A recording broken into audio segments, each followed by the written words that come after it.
Hello दोस्तों, नमस्कार। मैं सचिन गुप्ता और मेरे YouTube channel IAS mister Sachin Gupta में आप सभी का स्वागत है। और जैसे कि आप जानते हैं कि मेरे 6 वीडियो ऑलरेडी अपलोड हो चुके हैं। आज मेरा 7वां चैप्टर है नए प्रश्न नए विचार, जो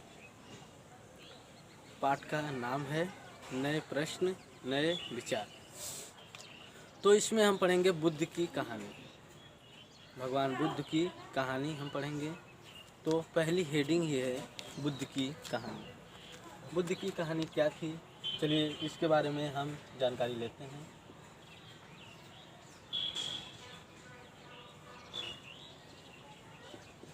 कि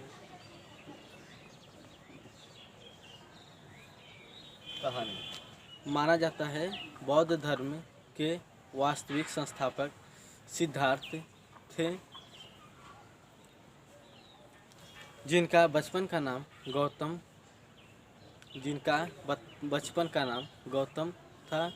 इनका जन्म लगभग 2500 वर्ष पूर्व हुआ था। बुद्ध क्षत्रिय तथा शाक्य गणराज्य से संबंधित है। बोध गया बिहार में एक पीपल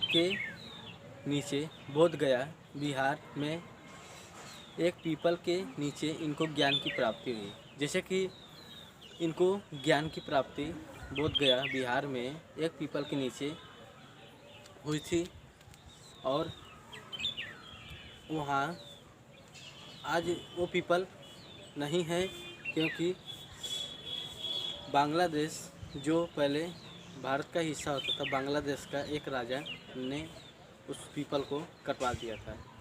भगवान बुद्ध का प्रथम उपदेश जो वाराणसी के सारनाथ में दिए थे, उनकी मृत्यु जो है कुशीनारा में हुई थी। बुद्ध ने शिक्षा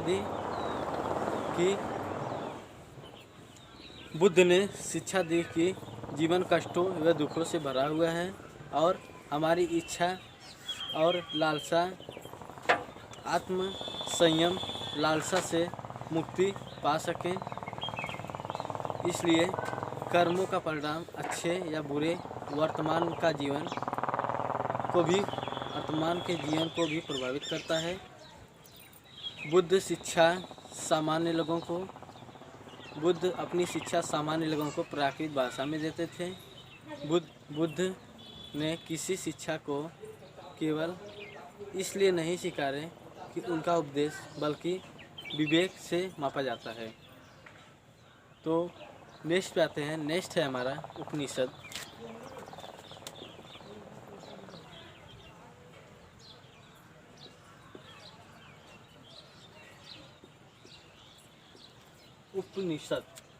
समय बुद्ध उपदेश दे रहे थे, उनके मृत्यु के बाद जीना यज्ञ की उपयोगिता मृत्यु के बाद के रूप में किया गया।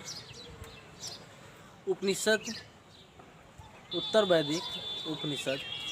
वैदिक ग्रंथ का एक हिस्सा है, जिसका अर्थ है गुरु के समीप बैठना। ब्राह्मण तथा राजा, गार्गी जैसे स्त्री विचारकों, निर्धन व्यक्ति। एक प्रसिद्ध अपवाद है सत्यकाम जाबाल का है। गौतम नामक एक ब्राह्मण का विद्यार्थी था। उपनिषद कई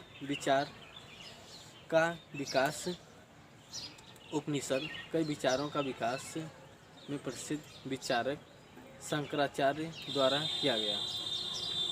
इसके जो रचयिता हैं माना जाता है, इसको पढ़ने वाले या रचयिता माना जाता है कि शंकराचार्य जी हैं। तो व्याकरणविद पाणिनि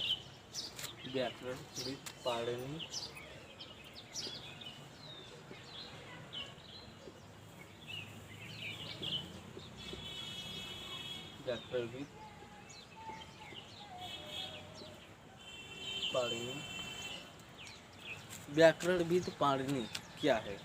पाणिनि संस्कृत भाषा का एक व्याकरण है जिसकी रचना स्वर या व्यंजन के क्रम आधार पर सूत्र की रचना लघु सत्रों पर हुई है। इसकी रचना लगभग 3000 वर्ष पूर्व हुई है। इसके बाद है जैन धर्म। इसको रब कर देते हैं। तो चलिए जैन धर्म के बारे में क्या है। जैन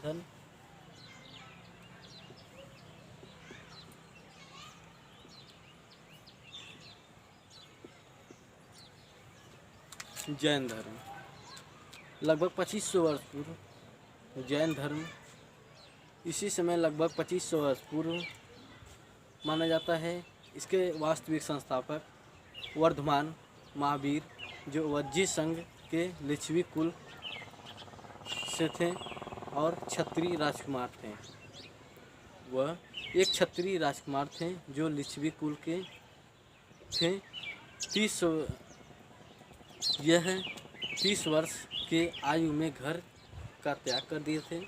यह 30 वर्ष की आयु में घर का त्याग कर दिए थे और जंगल में 12 वर्ष एकांतरिक जीवन व्यतीत करने के बाद इनको ज्ञान की प्राप्ति हुई थी। शिक्षा सरल सत्य जानने वाले स्त्री और पुरुष अपना घर छोड़ दें, इनका कहना था। और कड़ी और अहिंसा का अहिंसा के नियम का कड़ाई से पालन करें। जीवन को कष्ट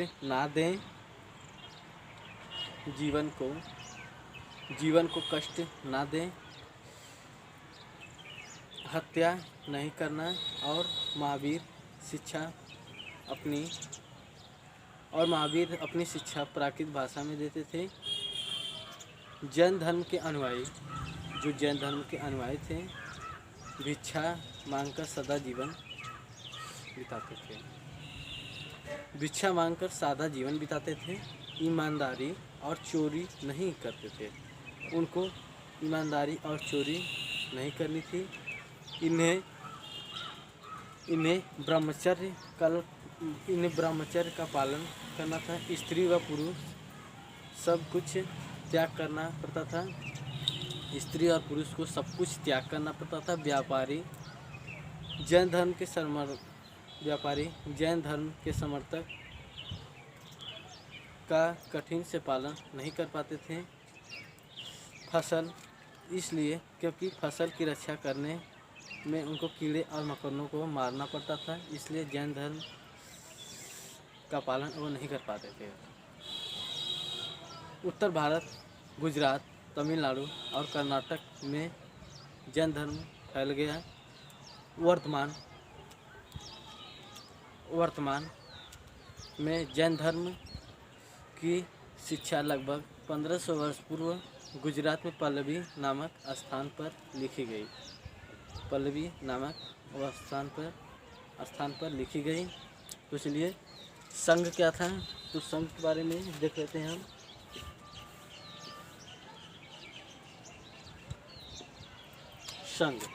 संघ क्या था?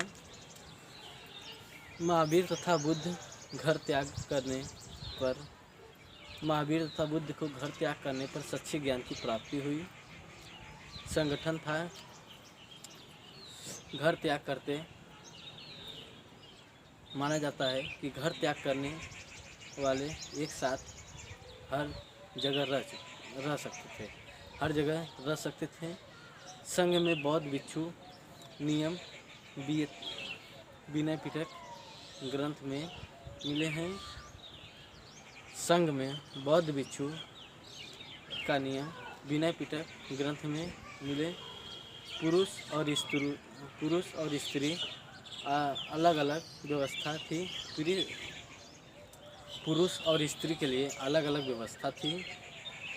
व्यवस्था सभी व्यक्ति संघ में प्रवेश कर सकते थे। व्यवस्था ये थी कि सभी व्यक्ति संघ में प्रवेश कर सकते थे। संघ में प्रवेश करने के लिए बच्चों को माता पिता से, दास को स्वामी से, काम करने वाले को राजा से, कर्जदार को देनदार से अनुमति लेनी पड़ती थी।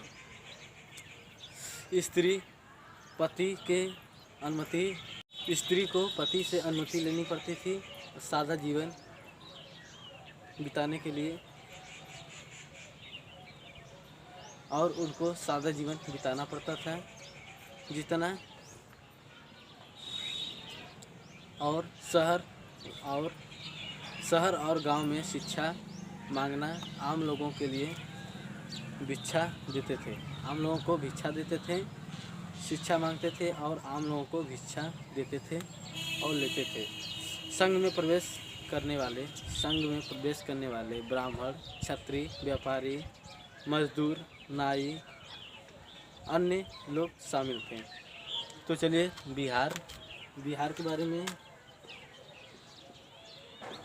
बिहार क्या था उसमें? बिहार बौद्ध जैन भिक्षु साल भर घूमते रहते थे। वर्षा ऋतु में उनको रहना कठिन हो जाता था। वो समतल पहाड़ी को काटकर गुफा बनाते थे और उसमें रहते थे, जिसको बिहार कहते हैं।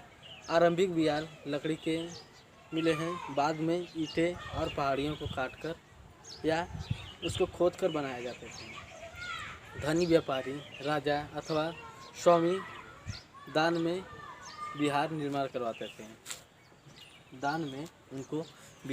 करवाते थे। उसमें कि उस समय की आश्रम व्यवस्था क्या थी?